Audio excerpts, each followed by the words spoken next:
là on est dans une 97 Carrera 4S, boîte méca.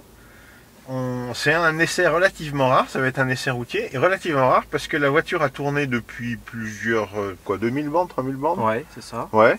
Et donc l'échappement est rodé. J'expliquerai après, plus tard, qu'est-ce que c'est que le rodage sur un échappement. Voilà. Et bien c'est parti.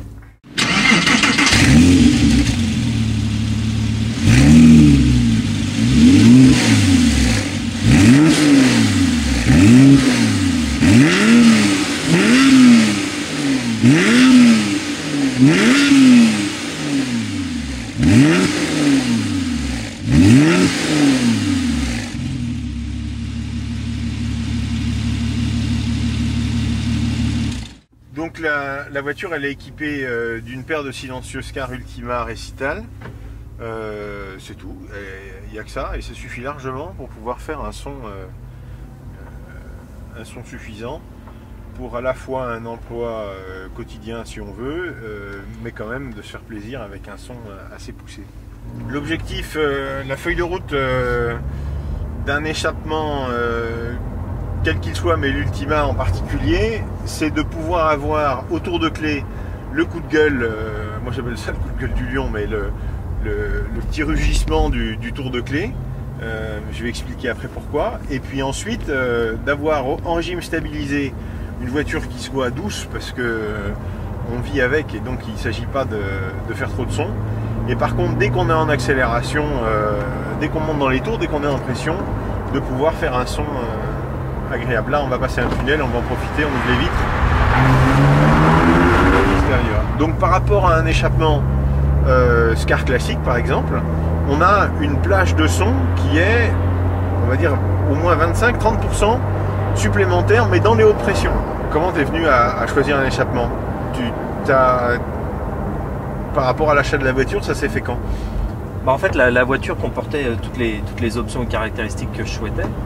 Le seul souci, c'est que j'avais pas le PSE Porsche, qui est pas mal, mais en même temps, j'ai des amis qui ont des véhicules équipés du PSE, et je trouvais que c'était encore un peu faible par rapport à ce qu'on peut attendre d'une voiture comme ça. Ouais. Et en ayant un petit peu testé, regardé ce qui se faisait, et j'ai découvert que l'Ultima Recital chez Martin Scar, c'était quand même pour moi le summum du son sportif.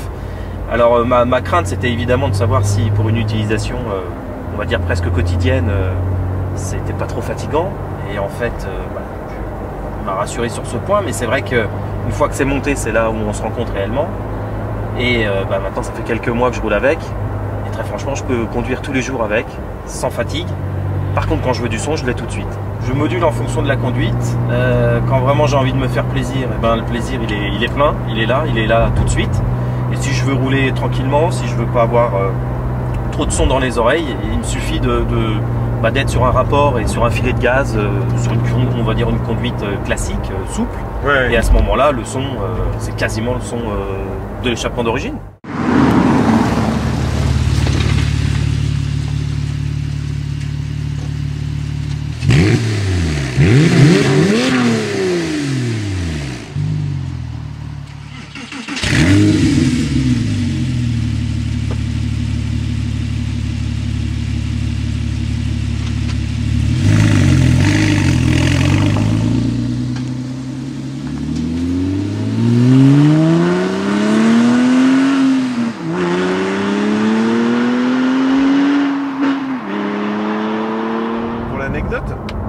J'ai envoyé le Scar classique à un garagiste c'était même pas un garagiste, un particulier qui habitait dans une vallée des Pyrénées. Il me disait je veux un truc qui claque fort. Je dis ben voilà, Scar, aujourd'hui c'est ce qu'on a de mieux, sur cette voiture. Il me rappelle une semaine après en me disant je suis désolé mais ça fait pas de bruit quoi. Alors au début je pensais que même il y avait eu une erreur d'emballage ou quoi, parce que je le connais, le Scar classique, c'est quand même moi qui l'ai mis au point, donc voilà. On en avait vendu à l'époque au moins une centaine déjà, donc je pensais que c'était suffisant. Et puis là, il me dit bah non, c'est pas assez. Je dis bah banco, je vais vous faire un truc, mais pour moi ce sera racing, et c'est sûr que ça va chanter plus fort, Mais attention, ça risque d'être difficile au quotidien. Et puis, mais la voiture était dans les Pyrénées, donc moi je pouvais pas l'entendre. Donc, en fait, on a fait 3 paires. Parce que au niveau de l'outillage, à l'atelier, tant qu'on en fasse 1 ou 3, ça revient à peu près au même. Et puis, donc on lui envoie la paire, puis j'avais les 2 sous le coude en me disant, bon bah comme ça, pour le prochain, je l'essaierai directement ici. Le client appelle genre 1 semaine après en disant, j'ai monté, c'est génial, c'est exactement ce que je voulais, le truc est terrible. Alors, je dis, bon bah voilà, très bien, d'abord je suis content. Moi j'ai toujours considéré que vis-à-vis de mes clients, j'avais une obligation de résultat et pas simplement une obligation de moyens. C'est-à-dire, je veux que quand quelqu'un tourne la clé de sa voiture, ils se disent, ben voilà, c'est exactement ce que je voulais et rien d'autre. Si jamais c'est pas le cas, je préfère reprendre le silencieux, faire en sorte qu'on ait une solution qui corresponde à l'attente du client. Et l'attente du client, elle n'est pas tout le temps au taquet. Elle peut être plus douce, elle peut être en fonction des impératifs. Ce qui est intéressant dans le cas présent, c'est qu'on a un Ultima qui est utilisé tous les jours en région parisienne. Et on a le retour au bout de 2 mois. Donc ça pour moi, c'est vrai que c'est vraiment intéressant de le savoir. Donc là, on vient de traverser un village où les murs sont très proches de la route. Il suffit d'ouvrir les vitres. On va mettre un petit peu de pression dans le silencieux.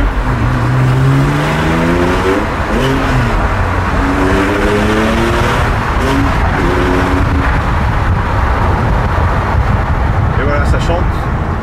Ça chante tout de suite. Mais dès qu'on ferme les vitres, on peut continuer à discuter tranquillement. C'est un peu Dr Jekyll et Mr Hyde. Non mais c'est vrai que c'est très difficile de faire passer le message. Et pour terminer l'anecdote, il y avait un garage dans fin fond du Finistère, JLK pour pas le nommer, 29, hein, Jean-Luc si tu m'entends, bonjour. Il téléphone en disant voilà, j'ai un client, il a une 97, il veut que ça claque, qu'est-ce qu'on fait? Je lui dis bon bah voilà, j'ai ce silencieux, je lui raconte l'anecdote du type dans les Pyrénées. Il lui dit moi je l'ai pas entendu, apparemment ça va bien, mais voilà, je l'ai pas entendu, je peux te l'envoyer puis tu me diras ce que tu en penses. Il me dit banco, on envoie la paire, pareil quelques jours après je reçois le coup de fil, il me dit écoute Martin, il s'est passé un truc quand on a tourné la clé dans le garage, parce qu'en plus c'est une pièce fermée, tout le monde s'est arrêté de bosser et franchement le son il va bien. Donc moi j'étais quand même assez impatient. J'ai attendu la voiture d'après, on a fait le montage dans l'atelier ici à Saint-Vith, là au nord de Paris. Et depuis on l'a gravé dans le marbre et puis on en a produit maintenant des Ultima entre les 96 et les 97. C'est le même système. On en a il y a entre 200 et 300 paires qui tournent en France, rien qu'en France. Donc c'est devenu un must incontournable, quoi.